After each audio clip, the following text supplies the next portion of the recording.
Good day, Warren County and residents across our region. Yesterday marked Labor Day, a national holiday that's really the unofficial end of summer, but more importantly, a time when we recognize workers in America, all those that have contributed to all of our success over the years as a nation, as a state, and as a community. To do a quote from Martin Luther King, "All labor that uplifts humanity has dignity." Of course, the history of Labor Day has been one of challenges across the years. After many episodes of violence between labor and management, Congress in 1894 decided to pass legislation making the first Monday in September a federal holiday. It recognizes the achievement of all American workers and pays tribute to all the workers who have made our country one of strength and prosperity across the years. We hope all had a safe holiday while others had to work. We certainly do not need additional outbreaks of the COVID virus after we did similarly so on Labor Day, on Memorial Day holiday earlier this year. This morning, I would like to show thanks and appreciation to all the workers who endured so much throughout this pandemic. We've had to adapt and adjust our schedules, while others have had months of unemployment to face. There's still a lot of unknowns ahead of us as the virus numbers and business closures increase across our nation. Early testing indicates that this vaccine may show promise, and while new hospital treatments evolve with improved results with convalescent plasma, remdesivir, and steroids, our local hospital has successfully used these medicines in treatment, and we hope that our active case numbers continue to stabilize. It will all give us time for the vaccine or whatever to be made available and be introduced across this nation in order to mitigate this virus. Our hopes are great, but our faith in the medical community has proven to be one of success over the years and shown strength to the world. Together, we've wiped out many horrible diseases, and we will continue to do so with the help of our medical experts. These are difficult times for sure, but we are America strong. Locally, our front line of defense workers have gone the extra distance to protect the safety and security of our whole community. And I would like to express our gratitude to our EMS, 911, EMA, first responders, our healthcare facilitators, law enforcement, and all the emergency personnel who've shown exceptional service for all of our residents over the last 6 to 7 months. We all have duties and responsibilities from the top down. We all must do the right thing. Despite the fact that we are tired, fatigued, frustrated, and stressed over all the adjustments that we've had to make to our lifestyles and work, we can continue to do the right thing. The respect for each and every person goes a long way in showing the strength and resilience that we have as a citizenry as we collectively strive to keep the economy open, our kids in school, and to protect the safety and security of all of our frontline workers. Some simple tasks go a long way in protecting us all. Wear the mask when appropriate. Use a little common sense. Not everybody's going to wear a mask, but those of you that have critical health care challenges, you know what needs to be done and who you can safely be around. Use good personal hygiene. We've been taught that as a small child all the way through our lives. Wash your hands and keep it clean. Social distance when possible. If you don't feel comfortable standing in line, when you're at the grocery store or any of the department stores or anywhere else, even at a restaurant, step aside. Let others go ahead. Do the sensible thing. But please respect all of those who have health challenges. Many of them are in fear of their lives. Many of them do not feel comfortable going out in public. So please respect each and every person and their willingness to contribute in order to make this mitigation of the virus a little bit easier for all of us. Today, we have several people joining us. One of the focuses of the day will be our census, and so we have an expert joining us a little bit later in the program. But we also have today Patt Williams from the Health Department to give us some vital updates. David Smith, our Warren County Veteran Service Officer, is going to be here sharing some important programs aimed at our veterans. And Lana Whitlock from our Senior Center to share some of the programs that are still available to our residents and also some of the efforts that we've been making with our Census Committee. Our special guest today will be joining us a little bit later from the National Census Bureau.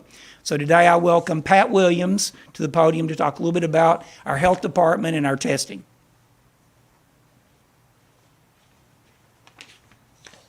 Good morning. We are continuing to do the COVID testing at the health department. The testing has slowed down over the last week, but testing does continue at a drive-through service from Monday through Friday, 8 a.m. to 1 p.m., and everyone is welcome to come and get tested as needed.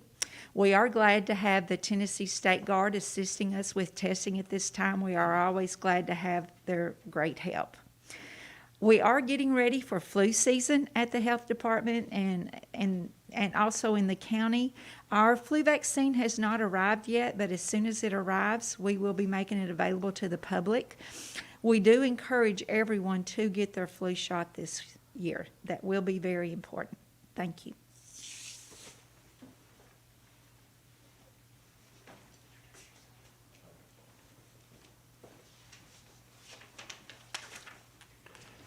Hello, my name is David Smith. I'm the Warren County Veterans Service Officer.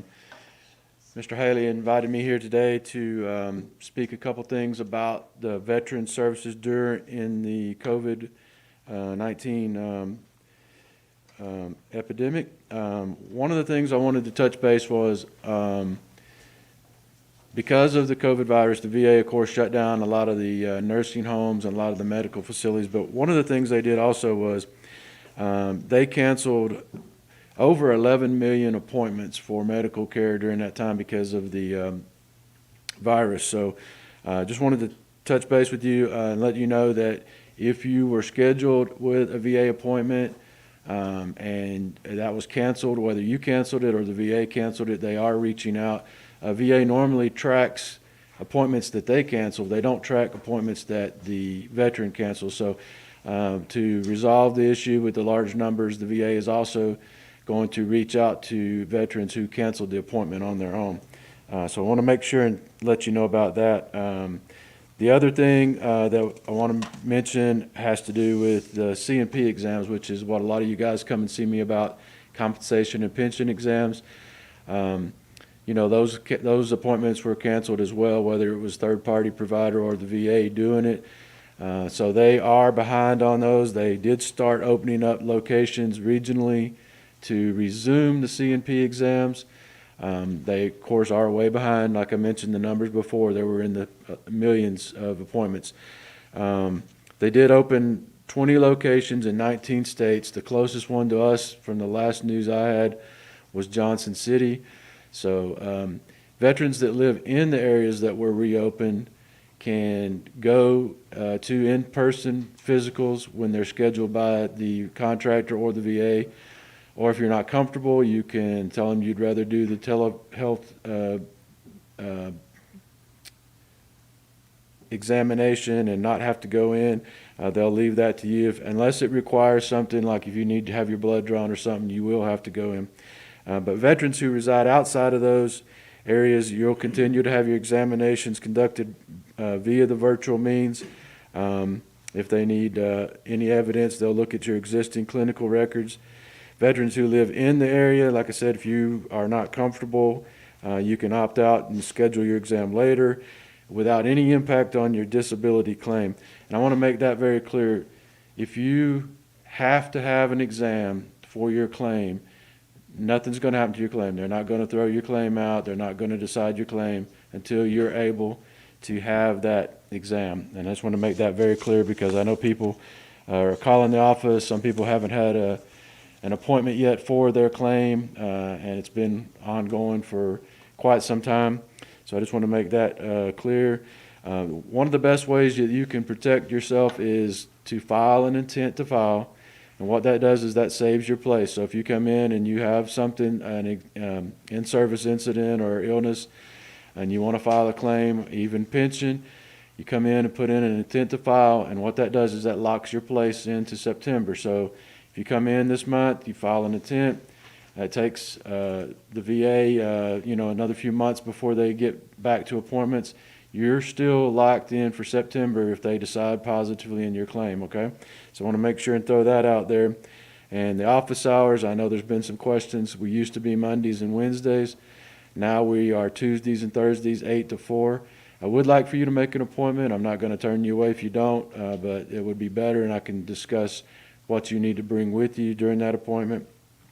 And then one last thing, I know Jimmy mentioned that we will have later a person from the census, and I just want to tell you vets, census is very important for veterans as well, because it helps the government plan for programs and services that affect veterans. So we really need to make sure we fill those out. They're not going to do anything with your information except that just plan for services and programs that aid veterans. If you have any questions, you can call me at the office. It's 473-6920, or you can email me, dsmith@warrencountytn.gov. Thank you.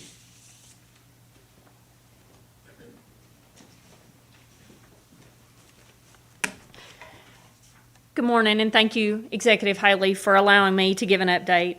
My name is Lana, Whitlock, and I am the Executive Director of the McMinnville-Warren County Senior Center. As all of you know, we have been closed since March the 13th and will remain closed until Governor Lee lifts his executive order. As of right now, that order is into the end of the month. While we've been closed, we still continue to offer services through a meal service program and through telephone reassurance. Our center is a resource to all seniors of Warren County.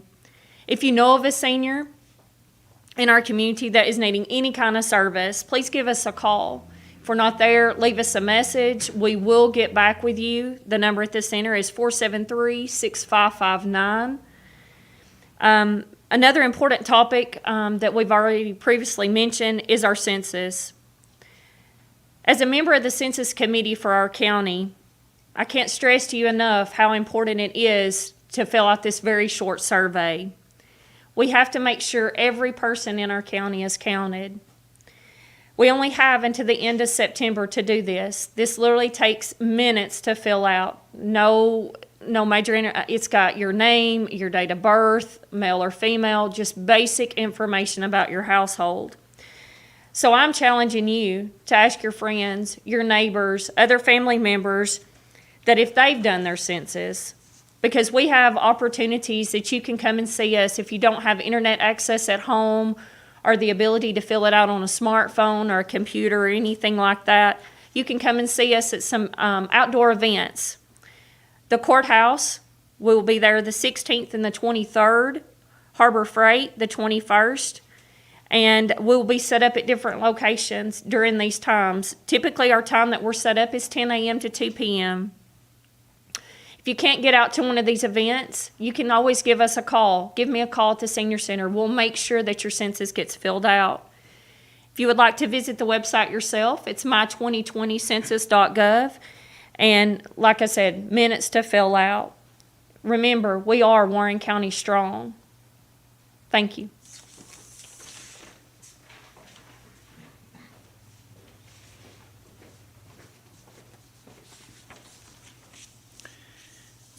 Just remember, as a community, us staying together and being united takes us a long way in the challenges that we face. The census has just been one of those challenges, but together, once again, we are Warren strong. Just to give you a few more updates, my emergency orders are still in place. The face covering requirements will remain in effect until the end of the month to reflect the governor's executive order. My response team will continue to monitor the health numbers, and the weekly decisions that are made about extending our face mandate will be done week by week. Just a reminder, as far as the mandates are concerned, there'll be no requirement for face coverings to be worn within one's own residence or automobile by a child 12 years or younger. But of course, the school system is an exception to this, so all the school's policies and rules about safe distancing, face masks, and the public access to the buildings will continue also at the ball games as well. Anyone who has trouble breathing or underlying health conditions that are a bona fide medical reason for not wearing a face mask covering. So unless you are required in a qualified health facility by someone who's incapacitated or otherwise unable to remove the face covering without some assistance, while eating or drinking, while outdoors, unless a person cannot maintain proper distancing.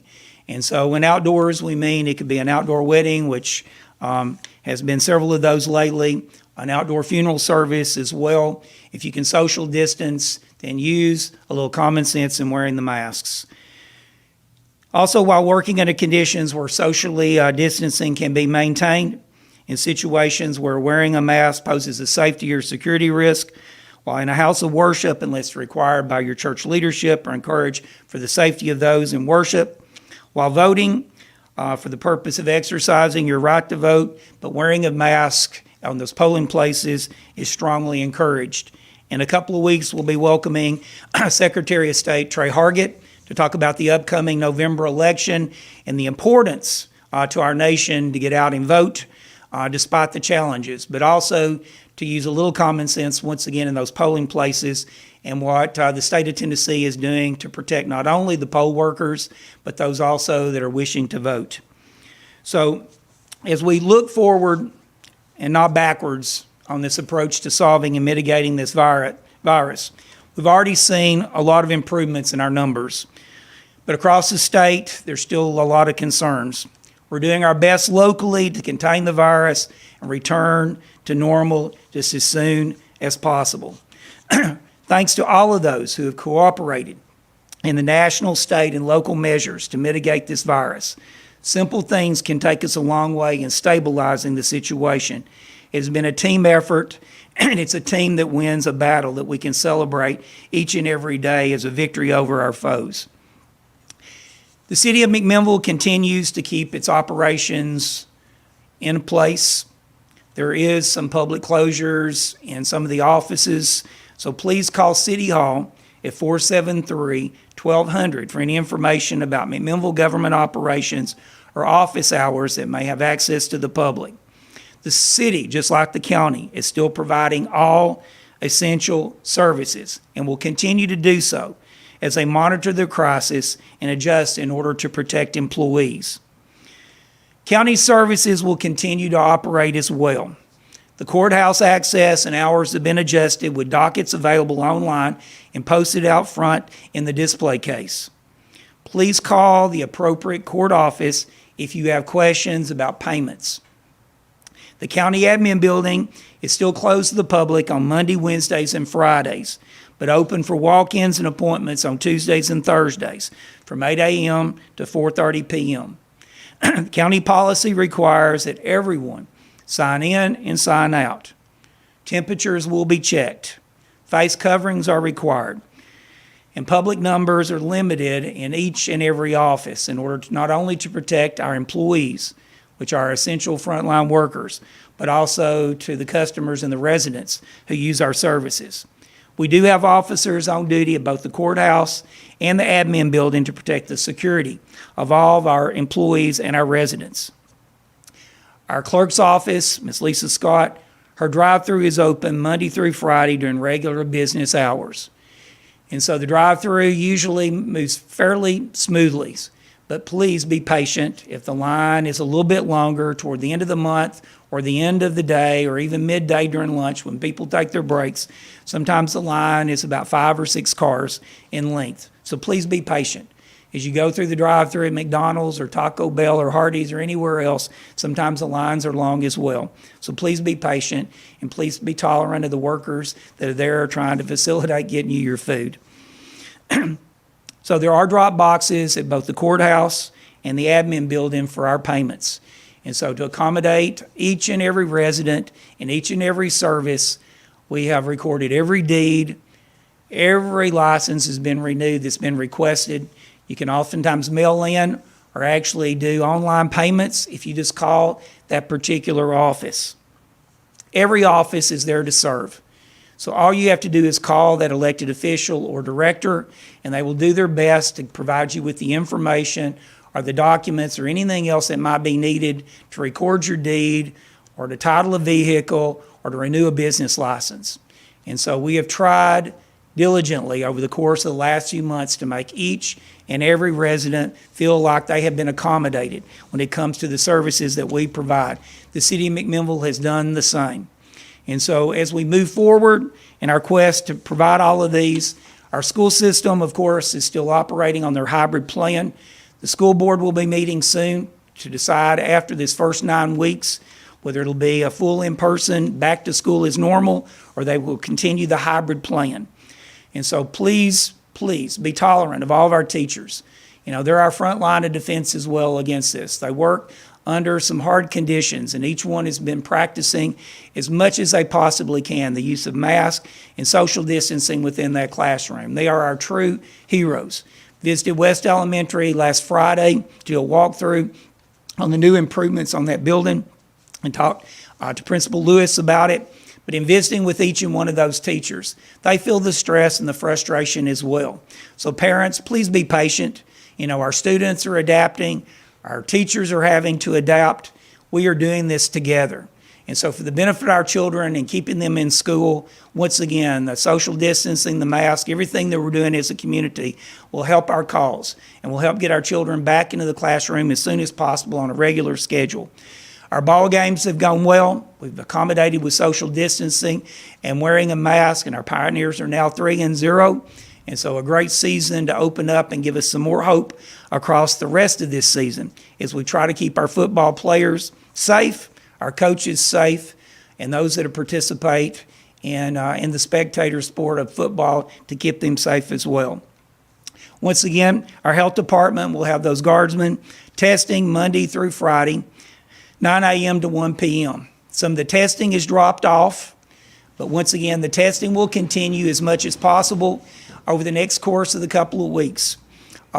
If you feel like going out and maybe doing lunch or some snacks for those guardsmen, they would very much appreciate it as well. Their service is important not only to our nation and our state, but also being our front line of defense and testing folks here in Warren County and surrounding counties as well. Our feeding programs will continue to serve the needs of a growing number of indigent residents. You may have seen in the newspaper about the rise in poverty across Warren County, and we do have a lot of challenges ahead. UCHRA will continue to provide available funds to help stabilize those facing eviction and utility cutoffs. Please call the UCHRA office for more information or programs that might be available. But once again, their office is limited on public access. You may be asked to sit outside in a chair and take a number, but I promise each and every one services will be provided as much as possible with the safety and security of everyone involved taken into consideration. We'll await the actions of Congress to pass needed legislation, provide additional funding for the CARES program. After the election, we're not sure what Congress is going to do. In the meantime, we're hoping that additional funds are moved our way in order to stabilize the local economy. As always, feel free to contact my office at 473-2505 if you have concerns or questions about any additional services that county government can offer. So today, we have a census specialist and media specialist from the Philadelphia Regional Census Center. We have June Iljana here today to discuss the census, the importance of the census, and the challenges that we face during this COVID crisis in order to meet the constitutional requirements of counting every resident in the United States. So thank you very much for being here today. So we welcome June to the podium. Thank you very much. I want to take just a moment to say thank you to the residents of McMinnville. Your response has been very good. You're doing better than the state of Tennessee as a whole, and you're doing better than especially many of our rural areas. It is incredibly important, though, that we not miss anyone. Counting every single person in the census is critical to ensuring that our federal funding, our federal dollars that we pay in taxes, come back to our state and to our communities to fund everything from healthcare, education, roads, public safety. Many of the programs that some of us rely on the most, including school lunch programs, job training, and that sort of thing, are funded specifically based on our official census numbers. Beyond that, your political representation in Congress as well as at the local level depends on getting a complete and accurate count of the community. The number of seats the state of Tennessee has in the U.S. House of Representatives is directly based on our census data. And at the local level, voting districts are drawn based on census responses. So I want to encourage every single person to respond right away. We have counted most people already, and we have census takers out in the community right now visiting homes that haven't yet responded. But you still have time to go online to 2020census.gov and respond on your own. That will reduce the workload for our census takers and make sure that we have a better chance of counting everyone. If you don't have reliable internet access or that's not a comfortable way for you to do it, you can call the Census Bureau at 844-330-2020, and you can provide your responses to a census worker by phone. The other option, of course, is that you can mail back the census questionnaire that you received in the mail. However you do it, it's important that you count every single person living in your household. That is regardless of their relationship to you. This will only take 5 to 10 minutes for most families, and it will only ask the name of the householder, their age, their race, and whether they own the home or they're renting it. And then the name, age, race, and relationship to the householder for every other person. Even if someone is only staying with you temporarily, please be sure to count them, because for every person we miss in the census, that reduces our ability to fund programs that everyone depends on. Your census responses are 100% confidential and can never be used against you in any way. All census takers and the Census Bureau is sworn under federal law to keep your answers confidential. So thank you very much.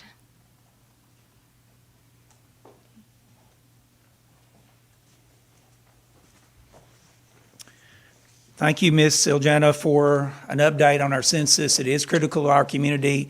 Millions of dollars are at stake for federal funding of programs, state funding of programs for our community. And so with a community of estimated 45,000 people, if we underreport one person, 10 persons, 1,000 persons, it does affect our community for the next 10 years. It is a constitutional requirement that we fulfill our census obligations. And so as a community, one of the small things that we can do not only is to complete the census ourselves, but also to encourage your neighbors, your friends, those people that you associate with at your local business or employer, and make sure that all these things are turned in a proper manner. The census was extended.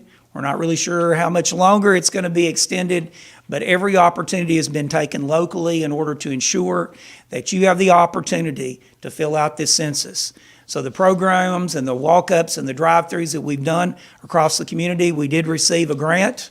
And so we've been able to promote through the radio and through the media in order to get more people to participate. But in a time of COVID crisis and so many people in need, we see the importance of food programs like the feeding programs through the school system that are federally subsidized, our housing authorities and our subsidized housing units across the community that have been put in dire need because of unemployment numbers. All of this funding is based upon the numbers and the residents who return the census. So it is extremely important to do.